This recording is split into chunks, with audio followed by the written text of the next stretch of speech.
में हेडिंग डाल लीजिए धौलावीरा। आप धौलावीरा से स्टार्ट करिए। ठीक है।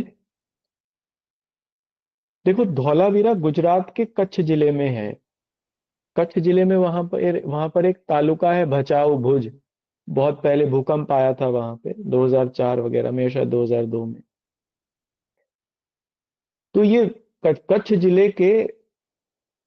जिले में है, बस इतना समझिए, गुजरात में। ये कुछ दिन पहले तक, मतलब 4 या 5 साल पहले तक सबसे बड़ी साइट थी भारत की, लेकिन अब सेकंड सबसे बड़ी है। इसकी खोज देखो, जब मोहनजोदड़ो और हड़प्पा पाकिस्तान में चले गए, तो फिर भारत सरकार ने अपने यहाँ के जो सिटीज थे उनकी तरफ ज्यादा ध्यान दिया और उनका एक्सकवेशन कराया गया। तो इसका सबसे पहले इसकी खुदाई 1967-68 में की हुई। और जो भारतीय पुरातत्व सर्वेक्षण विभाग है, आर्कोलॉजिकल सर्वे ऑफ इंडिया, उसके द्वारा ही इसकी खुदाई की गई, एएसआई के द्वारा। दो इंपॉर्टेंट लोग थे जिन्होंने इसकी खुदाई की। ये नाम इंपॉर्टेंट है, पूछे गए हैं। वो मैच मेकिंग में दे देगा आपको, एक तरफ नाम दे देगा, एक तरफ साइट देगा, कहेगा मैच करो। तो दो लोग थे, एक तो RS बिस्ट, रामशरण बिस्ट शायद इनका नाम था, अगर मैं ठीक से याद कर पा रहा हूं। और एक जगपति जोशी, GP जोशी, बहुत शानदार आर्कियोलॉजिस्ट थे। इनकी किताब भी आती थी हिस्ट्री में पहले। इन दोनों ने इनका उत्खनन कार्य किया। ठीक है। बाद में धौलावीरा को 2021 में यूनेस्को में भी शामिल कर लिया गया। अब ये यूनेस्को की वर्ल्ड हेरिटेज साइट में भी है। और पहले अगर बात करें तो हम लोग, ये तीसरा सबसे बड़ा स्थल होता था, क्योंकि तीसरे नंबर पे आता था पहले, चूंकि पाकिस्तान उस समय था भारत का ही हिस्सा। एक इसमें और बात है जो इंपॉर्टेंट है, जो बाकी के दो नगरों में हमें देखने को नहीं मिलती। हड़प्पा में तो मिलती है, लेकिन मोहनजोदड़ो में नहीं देखने को मिलती। वो ये है, देखो, हड़प्पा में हम लोगों ने देखा कि जो नगर था वो एक दीवार से घिरा हुआ था। हमेशा ज्यादातर नगर सिंधु घाटी सभ्यता के एक दीवार से या खाई से घिरे हुए थे। शायद उन लोगों ने सुरक्षा के लिए बनाई होगी वो। ये मोहनजोदड़ो में ऐसी दीवार नहीं मिलती, हड़प्पा में मिलती है केवल। याद रखना ये बात, मैं लिखवाऊंगा आपको, वैसे फिर भी आप ध्यान रखना। मोहनजोदड़ो एकमात्र ऐसा सिटी है जिसके चारों ओर दीवार नहीं है, बाकी सबके चारों ओर है। इसके धौलावीरा के चारों ओर भी एक शानदार एक बड़ी दीवार मिलती है। ये भी दो भागों में बटा हुआ है। धौलावीरा भी दो भागों में बटा है, जैसे हड़प्पा मोहनजोदड़ो दो भागों में बटे थे, ये भी दो भागों में बटा है। एक पश्चिमी भाग है, वेस्टर्न हिस्सा है, जो कि ऊंचाई पर है। इसे थोड़े फाउंडेशन पर बनाया गया है, तो इसी को किला कहा गया या टीला कहा गया। जो मैंने आपको पहले समझाया कि हमेशा नगर जो थे वो दो पार्ट्स में बटे हुए होते थे, वेस्टर्न हिस्सा और ईस्टर्न हिस्सा। ईस्टर्न हिस्सा थोड़ा नीचा होता था, वेस्टर्न हिस्सा थोड़ा फाउंडेशन पर बनाते थे उसे। तो इसका मतलब सीधा सा ये था। और पश्चिमी हिस्से में किला होता था। किला माने ऊंची सी जगह होती थी और एक चारों ओर से घिरी हुई वो जगह बनाई जाती थी। तो ये माना गया कि शायद उसमें कोई राजनीतिक जो लोग हैं, या सरकार के जो लोग हैं, या जो प्रशासन देखने वाले लोग हैं, वो रहते होंगे। तो पश्चिमी हिस्सा इलीट क्लास के लिए था, और जिसमें किला था, नगर का पश्चिमी हिस्सा। पूर्वी हिस्से में आम जनता रहती थी, ये निचला हिस्सा था। यही माना गया है कि यहाँ आम जनता रहती होगी। तो यहाँ भी दो भाग हैं। ठीक है। तो दो बातें तो ये हम लोगों को मिलती है। अच्छा, एक चीज धौलावीरा में जो बिल्कुल स्पेसिफिक मिली है, जो कहीं और नहीं मिली, वो ये है। देखो, बाकी नगरों में वो दो भागों में बटे थे, पश्चिमी और पूर्वी। मैंने अभी आपको समझाया। पश्चिमी हिस्से में आ, कोई इलीट क्लास रहती होगी और पूर्वी हिस्से में आम जनता। इन दोनों के बीच में एक और नगर था, एक और हिस्सा था दोनों के बीच में धौलावीरा में, जिसे मध्यमा कहा गया है, मीडियम कहा गया है। ये दोनों से जुड़ा हुआ था, पश्चिमी हिस्से से भी नगर के और पूर्वी हिस्से से भी नगर के। अब ये क्या रहा होगा, मैं आपको बताता हूं। ये धौलावी देखो, हम लोगों ने चैल्कोलिथिक कल्चर पढ़ी इससे पहले, जो कि ग्रामीण सभ्यताएं थी। और मैंने आपको ये बताया कि बाद में वही ग्रामीण सभ्यताएं जो ताम्रपाषाण काल में थी, उनके लोगों ने ही आगे डेवलप करके ये नगर बसाए। मोहनजोदड़ो और मतलब सिंधु घाटी सभ्यता की स्थापना उन लोगों ने ही की। गांव से नगर बसे, अमूमन यही होता है, गांव से नगर बसते हैं। धौलावीरा में ये जो बीच का हिस्सा है ना, मध्यमा जिसे कहा गया, या बीच का हिस्सा नगर का जिसे कहा गया, ये वैसा ही एक गांव था। चैल्कोलिथिक कल्चर का ये गांव था। धौलावीरा एक चैल्कोलिथिक साइट भी है, पहले हम लोगों ने इसका जिक्र किया है। और बाद में ये नगर बसा।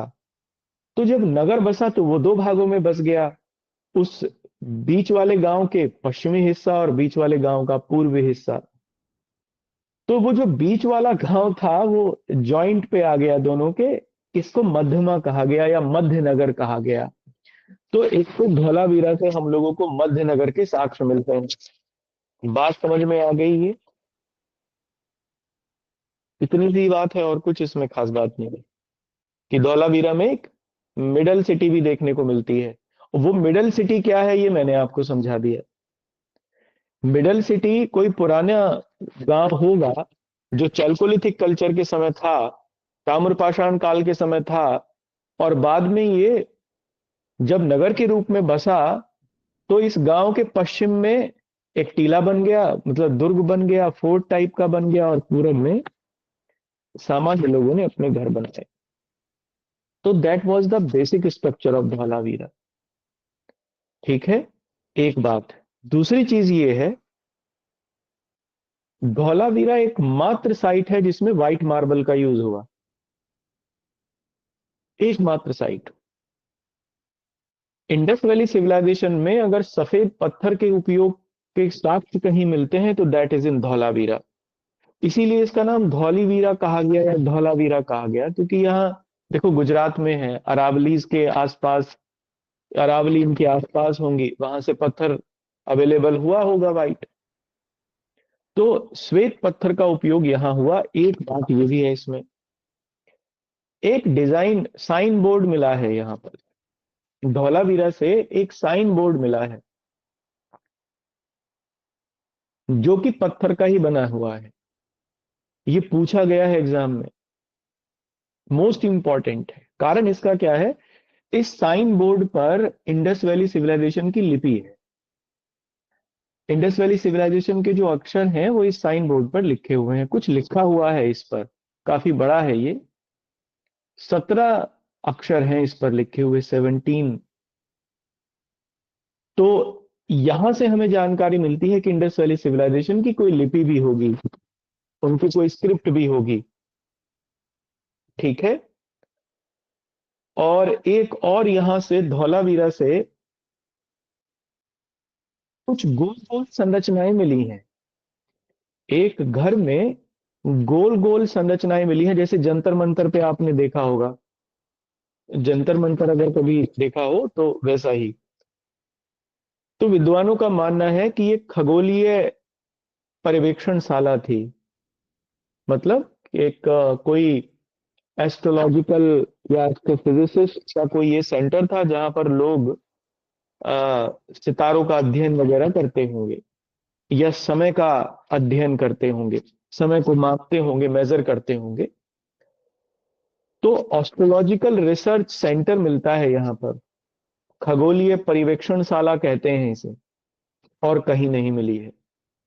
तो दो चीजें धौलावीरा में सबसे इंपॉर्टेंट हैं जो मिली हैं, एक तो ये खगोलीय पर्यवेक्षणशाला, और एक साइन बोर्ड।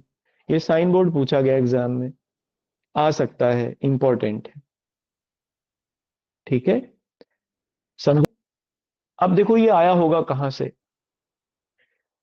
धौलावीरा के चारों ओर जो किलेबंदी थी, किलेबंदी माने कि दीवार खड़ी करना, चौड़ी सी दीवार लगा लेते थे सुरक्षा के लिए, इसी को दुर्गबंदी कहते थे या सुरक्षा व्यवस्था कहते थे।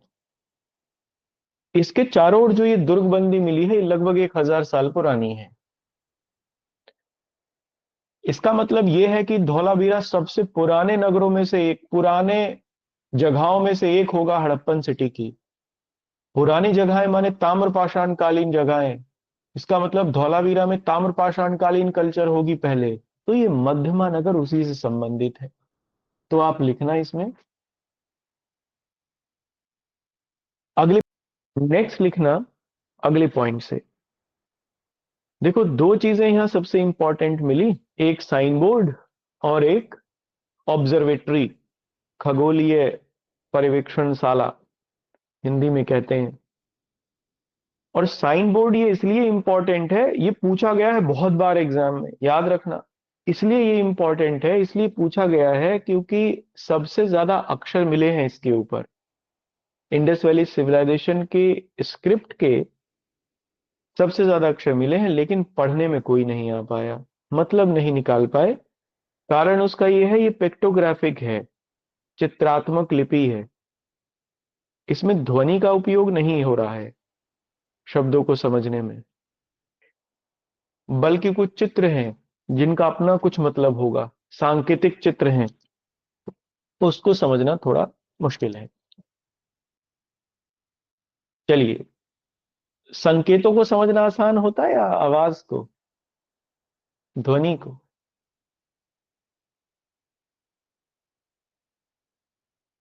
हाँ, यही तो इंपॉर्टेंट बात है। आप उसमें, मैंने एंशियंट इंडिया पढ़ाई थी ना, वो सॉरी, हम लोगों ने लिटरेचर देखा था, और लिटरेचर में हम लोगों ने निरुक्त देखा था, निरुक्त शब्द की उत्पत्ति, है ना।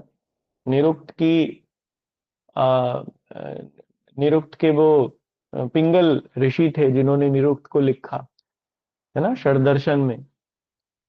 तो उन्होंने यही काम किया, उन्होंने अपने भावनाओं को शब्दों में कैसे व्यक्त करके और उसे एक ध्वनि के माध्यम से रिप्रेजेंट करें, यही बताया गया है निरुक्त में। तो ये बात की, ये बड़ा साइंटिफिक है। आपको तो लगता है बड़ा आसान होगा, आपको बोलना बड़ा आसान लगता है, कुछ भी बोल देते हैं हम कभी भी, और ज्यादातर गैर जरूरी चीजें बोलते हैं, जरूरी चीजें कम ही बोलते हैं, हम सभी लोगों की आदत होती है ये। लेकिन ये बड़ा खतरनाक होता है, ये आवाज को इसीलिए सरस्वती कहा गया है, ध्वनि को, क्योंकि इसके पीछे एक बहुत बड़ा विज्ञान है, एक बहुत बड़ी साइंस है। और आप देखेंगे कि इसीलिए जो विद्वान लोग होते हैं ना, वो बहुत नपातुला और सीमित बोलते हैं, उससे ज्यादा नहीं, बहुत सीमित, और जितना हो उतना ही केवल। खैर, ये बाद में आई बात, निरुक्त की उत्पत्ति तो बाद में हुई। तो इंडस वैली सिविलाइजेशन के जो लोग थे, ये माना गया कि शायद वो चित्रांकित भाषा में का उपयोग करते थे, जिसके माध्यम से वो अपनी बात दूसरों तक पहुंचा पाते। तो हम लोगों को लेकिन समझ में नहीं आई उनकी वो चीज, क्योंकि हम लोगों को तो भाषा समझ में आती है ना, भावों की अभिव्यक्ति ध्वनि के माध्यम से, यही भाषा होती है। भाषा का मतलब यही है, भाषा का अर्थ यही है कि भावों को ध्वनि के माध्यम से अभिव्यक्त करना ही भाषा है। और ये तो बाद में आई, पहले नहीं थी। चलिए खैर, फिर कभी इसके ऊपर चर्चा करेंगे, भाषा विज्ञान के ऊपर। फिलहाल चलिए, अब नेक्स्ट हम लोग चलते हैं आगे। दो हो गए, तीन हो गए, चौथा बचा है राखी गढ़ी। तो हेडिंग डालिए राखी गढ़ी, राखी गढ़ी, ठीक है। देखो, वैसे तो ये सबसे बड़ी साइट है, लेकिन अभी इसका एक्सकवेशन मतलब चल ही रहा है, तो बहुत ज्यादा चीजें बड़े लेवल पर हम लोग ऐसा कहें कि यहाँ से मिली हैं, अभी तक वैसा तो बात नहीं है। जैसे अभी पीछे मैंने कभी अखबार में पढ़ा था, मुझे ध्यान नहीं है, यहाँ से एक रथ के साक्ष्य मिले। तो कुछ लोगों का कहना था कि ये अ, आर्यन सभ्यता से संबंधित है, लेकिन वो रथ ना हो के वो एक इक्का टाइप का था। इक्का माने कि जिसमें बैल और अ, मोहनजोदड़ो से भी मिला है शायद उसके साक्ष्य। अ, एक मिली है एक मूर्ति जिसमें बैल और दो पहिए लगे हुए हैं, रथ टाइप का है। तो वैसे तो बहुत कम अभी तक चीजें मिली हैं और फाइनलाइज हुई हैं, लेकिन सबसे बड़ी साइट के रूप में है। और सबसे प्राचीन जो सिविलाइजेशन मानी जाती है, मतलब प्राचीन शहरों में से एक है इंडस वैली सिविलाइजेशन के। तो ये भी माना गया ये चैल्कोलिथिक कल्चर से भी संबंधित रहा होगा। आप लोगों ने सरस्वती का नाम सुना होगा, सरस्वती नदी का सुना है, जो संगम में कहते हैं कि नीचे से निकल के आती है, विलुप्त हो गई है। ये उसे विलुप्त सरस्वती नदी के किनारे ही साइट है। और हमारे यहाँ पर कहा गया है कि शायद बागपत वगैरह में भी इसके कुछ एक्सकवेशन हुए, तो उस सरस्वती नदी का रास्ता भी है, वो दिखता है।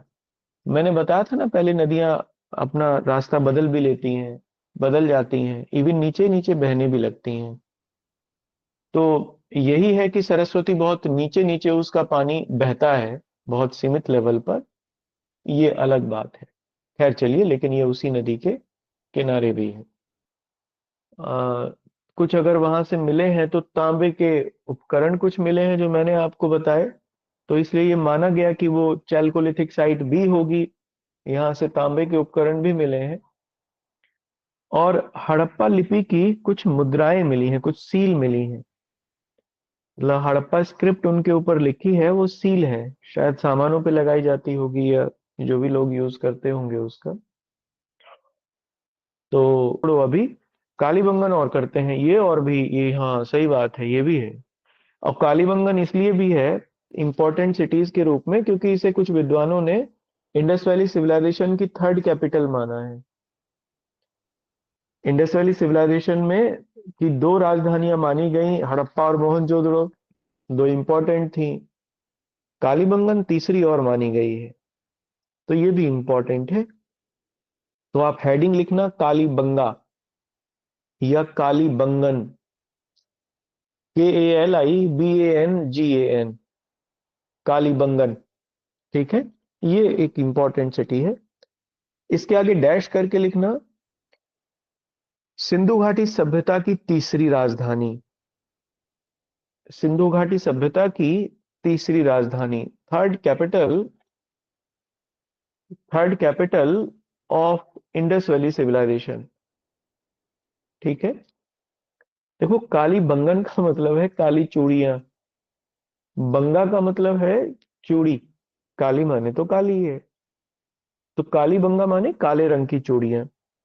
यहां से, काली बंगा से हम लोगों को चूड़ियां काफी मात्रा में मिली हैं। चूड़ी बनाने के उद्योग के शाइन भी यहाँ से मिलते हैं, चिन्ह भी यहाँ से मिलते हैं।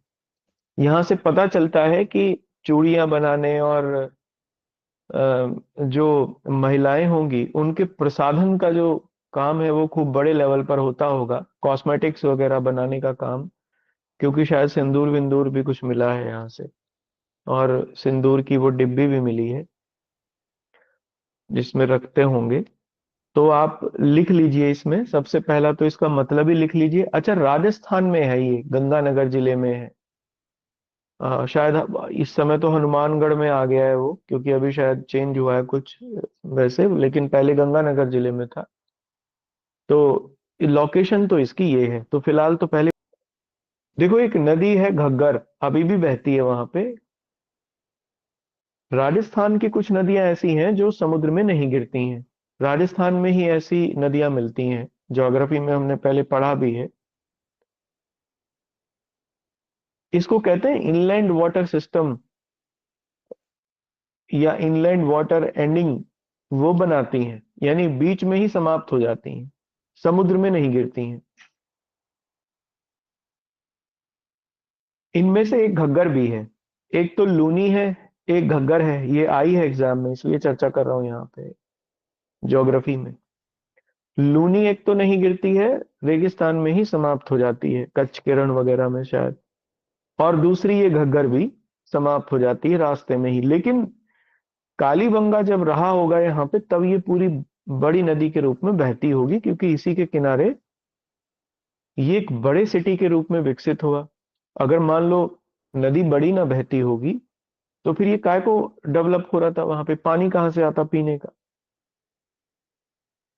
तो पहले तो ये बहती होगी, लेकिन अब चूंकि क्लाइमेट बदला, चेंज हुआ, ज्योग्राफी अपने आप को बदलती भी रहती है, तो अब वो इतने बड़े लेवल पर नहीं बहती होगी। तो फिलहाल लिख, अब देखो यहां से दो सभ्यताओं के साक्ष्य बिल्कुल साफ तौर पर मिले हैं। एक तो इंडस वैली सिविलाइजेशन के मिले हैं, क्योंकि उसी का नगर था। एक इंडस वैली सिविलाइजेशन से पहली सभ्यता के भी मिले हैं, जिसे हम लोग प्री पोस्ट के, पोस्ट इंडस वैली सिविलाइजेशन के, प्राक सिंधु संस्कृति के। देखो जब इंडस वैली सिविलाइजेशन समाप्त हुई, तो कुछ जो नगर थे बड़े बड़े वो उजड़ गए, और उसके बाद कुछ गांव विकसित हुए, कुछ छोटे नगर विकसित हुए फिर से। तो पोस्ट इंडस वैली सिविलाइजेशन के साइन मिलते हैं कालीबंगा से। ठीक है। कुछ ऐसी साइट भी होंगी जहां से तीनों के मिलेंगे। अभी आगे आएगी चन्हूदड़ो, एक ऐसी साइट है जिसे मैं लिखवाऊंगा आपको। मोहनजोदड़ो है और दूसरी चन्हूदड़ो है। मोहनजोदड़ो तो नहीं है, मतलब चन्हूदड़ो ऐसी साइट है जिसमें तीनों के साक्ष्य मिलते हैं। प्री, फिर इंडस वैली, और फिर पोस्ट। यानी pre Indus valley, Indus valley के और पोस्ट इंडस वैली के तीनों सभ्यताओं के साक्ष्य वहां से मिलते हैं। इसका मतलब वहां तीनों सभ्यताएं के लोग रहे होंगे। जिन लोगों ने हड़प्पन बनाई वो भी रहे, हड़प्पन से पहली वाली के भी रहे, और हड़प्पन से बाद वाली के भी रहे होंगे। लेकिन कालीबंगा एक ऐसी साइट है जहां से दो के मिलते हैं, केवल हड़प्पन के और इसके बाद वाली के। नेक्स्ट पॉइंट से देखो, दो चीजें यहां सबसे विशिष्ट मिली हैं, सबसे स्पेसिफिक, जो कहीं नहीं मिली। एक तो जुते हुए खेत के साक्ष्य मिले हैं यहां से, प्लोइंग फील्ड के साक्ष्य, जुता हुआ खेत मिला है, कहीं से नहीं मिला। दूसरा, यहां पर बाकी सब इंडस वैली सिविलाइजेशन में ग्रिड सिस्टम था, ग्रिड पैटर्न था, वाटर ग्रिड सिस्टम, ये सबको मिला है, साफ सब में मिला है। और मैंने आपको पहले लिखवाया भी है कि जो जल निकासी व्यवस्था थी वो सबसे इंपॉर्टेंट और सबसे स्पेसिफिक फीचर था इंडस वैली सिविलाइजेशन का, ये कहीं और नहीं मिलता। इतनी बढ़िया जल निकासी व्यवस्था किसी और सभ्यता में थी नहीं जो समकालीन थी, जैसी इंडस वैली सिविलाइजेशन में थी। पानी को निकालने की का जो सिस्टम था वो अनपैरेलल था बिल्कुल। पहले घरों से निकलने वाली छोटी नालियां थी, बड़े साफ तौर पर पकी मिट्टी की, अभी सब ये लिखेंगे, आगे आगे आएगा वो सब, पकी मिट्टियों की बनी थी। चूने से उन्हें जोड़ा गया था आपस में, जैसे आज हम लोग सीमेंट से जोड़ते हैं, वो लोग चूने से उसको जोड़ते थे। फिर नालियों के बीच में मोरियां भी बनी हुई थी, जिसमें गाद और मिट्टी अटक जाती थी, और जिससे नाली में पानी जो है वो रुकता नहीं था, यानी कीचड़ नहीं होती थी नाली में। वो जो गाद और सिल्ट और जो सब है वो मोरियों में इकट्ठी हो जाती थी, जो गहरी होती थी। तो एक ये भी बड़ा इंपॉर्टेंट फीचर था। आज भी हम लोगों को देखने को मिलता है कि बड़े नालों में कुछ गहरे खड्डे बना देते हैं, हालांकि तो पता नहीं, अजीब अजीब सा ही सिस्टम है, लेकिन उस समय ये था। और छोटी नाली फिर आगे चल के बड़ी नालियों में मिल जाती थी, और बड़ी नाली फिर जो रास्ते होते थे उनमें जाके समाप्त होती थी। इसलिए रास्ते तो कीचड़ वाले ही होते थे। हालांकि कुछ रास्तों में पक्की ईंटें भी मिली हैं, पक्की ईंटों के भी बने थे। लेकिन एक इसमें जो इंपॉर्टेंट बात है कालीबंगा में वो ये है, यहां से जल निकास प्रणाली नहीं मिलती। यहां जल निकास प्रणाली का अभाव है। वाटर ग्रिड सिस्टम इस शहर में नहीं मिलता। ये पूछा गया है एग्जाम में कई बार। इसलिए कालीबंगा ध्यान रखना, दो चीजों के लिए फेमस है। एक, जुते हुए खेत के साक्ष्य, फ्लोइंग फील्ड के एविडेंस यहीं से मिलते हैं, मोस्ट ऑफ द टाइम आया है सवाल। और एक दूसरा, यहां पर जल निकास प्रणाली नहीं मिलती है। ठीक है, दोनों लिखो। जी। नेक्स्ट लिखते हैं, अगले पॉइंट से लिखना। देखो, एक तो यहां से दो चीजें मिली, पोस्ट हड़प्पन और हड़प्पन साइट के। एक यहां ये भी पता चला कि ये जो नगर है ना, ये कई बार खराब हुआ होगा और कई बार लोगों ने इसे बसाया होगा। तो खुदाई में 5 स्तरों का पता चला है, यानी 5 लेयर मिली हैं। पहले नगर बनाया होगा सबसे पहले, फिर वो ढह गया या वो बर्बाद हो गया, फिर उसके अवशेषों के ऊपर दोबारा बनाया होगा, फिर तिबारा, फिर चौथे, फिर पांचवे। तो यहाँ हड़प्पा कालीन युग तक आते आते इस नगर के 5 स्तरों का पता चला है, 5 लेयर्स हैं। तो ये भी पूछी गई है एग्जाम में कि कौन सा नगर ऐसा है जहां 5 स्तर हैं, जिस नगर के जिसमें 5 लेवल हैं कंस्ट्रक्शन के, जिसे 5 बार लगभग बसाया गया होगा। ठीक है ना, जैसे दिल्ली 7 बार बसाई जा चुकी है अब तक,